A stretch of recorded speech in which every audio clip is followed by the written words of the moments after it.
घटना सन 1880 के अक्टूबर नवंबर की है। बनारस की एक रामलीला मंडली रामलीला खेलने तुलसी गांव आई हुई थी। मंडली में 22-24 कलाकार थे जो गांव के ही एक आदमी के यहाँ रुके थे। वहां सभी कलाकार रिहर्सल करते और खाना बनाते और खाते थे। पंडित कृपाराम दुबे उस रामलीला मंडली के निर्देशक थे और हारमोनियम पर बैठ के मंच संचालन करते थे और फौजदार शर्मा साज सज्जा और रामलीला से जुड़ी अन्य व्यवस्था देखते थे। एक दिन पूरी मंडली बैठी थी और रिहर्सल चल रहा था। तभी पंडित कृपाराम दुबे ने फौजदार से कहा, इस बार वो शिव धनुष हल्की और नर्म लकड़ी की बनवाएं ताकि राम का पात्र निभा रहे 17 साल के युवक को परेशानी न हो। पिछली बार धनुष तोड़ने में समय लग गया था। इस बात पर फौजदार गुस्सा हो गए क्योंकि लीला की साज सज्जा और अन्य व्यवस्था वही देखते थे और पिछला धनुष भी उन्होंने ही बनवाया था। इस बात को लेकर पंडित जी और फौजदार में कहासुनी हो गई। फौजदार पंडित जी से काफी नाराज थे और पंडित जी से बदला लेने का सोच लिया था। संयोग से अगले दिन सीता स्वयंवर और शिव धनुष भंग का मंचन होना था। फौजदार मंडली जिसके घर रुकी थी उसके घर गया और कहा, रामलीला में लोहे के एक छड़ की जरूरत आन पड़ी है तो दे दीजिए। घर के मालिक ने उसे एक बड़ा और मोटा लोहे का छड़ दे दिया।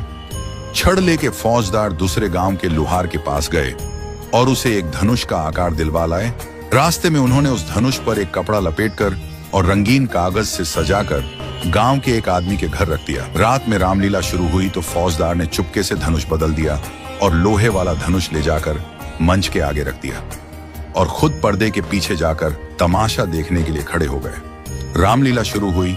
पंडित जी हारमोनियम पर राम चरणों में विभोर होकर रामचरितमानस के दोहे का पाठ कर रहे थे। हजारों की संख्या में दर्शक शिव धनुष भंग देखने के लिए बैठे थे। रामलीला धीरे धीरे आगे बढ़ रही थी। सारे राजाओं के बाद राम जी गुरु से आज्ञा लेकर धनुष भंग को आगे बढ़े।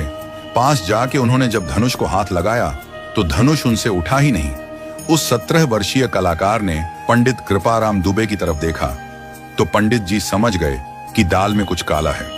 उन्होंने सोचा कि आज इज्जत चली जाएगी हजारों लोगों के सामने, और ये कलाकार की ही नहीं स्वयं प्रभु श्री राम की इज्जत दांव पर लगने वाली है।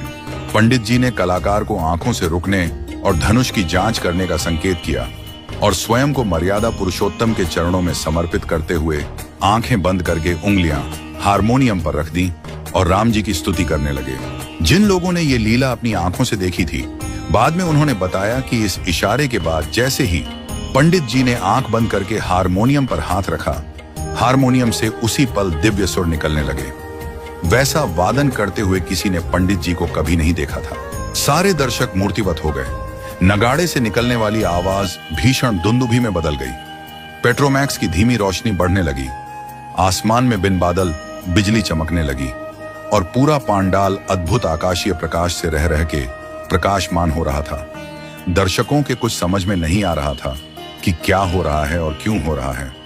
पंडित जी खुद को प्रभु श्री राम चरणों में समर्पित कर चुके थे और जैसे ही उन्होंने चौपाई कही, लेट चढ़ावत खेचत गाड़े, कहूं न लखा देख सबू उठाड़े, तहचन राम मध्य धनु तोरा, भरे भुवन धुनी घोर कठोरा। पंडित जी के चौपाई पढ़ते ही आसमान में भीषण बिजली कड़की और मंच पर रखे लोहे के धनुष को कलाकार ने 2 भागों में तोड़ दिया। लोग बताते हैं कि यह सब कैसे हुआ और कब हुआ, किसी ने कुछ नहीं देखा। सब एक पल में हो गया। धनुष टूटने के बाद सब स्थिति अगले ही पल सामान्य हो गई। पंडित जी मंच के बीच गए और टूटे धनुष और कलाकार के सन्मुख दंडवत हो गए। लोग शिव धनुष भंग पर जय श्री राम बोलने लगे और पंडित जी की आंखों से आंसू निकल रहे थे। मित्रों, प्रभु श्री राम सबके हैं। एक बार प्रभु श्री राम का होकर तो देखिए। जिसका हृदय निर्मल और शांत है वही राम का हो सकता है।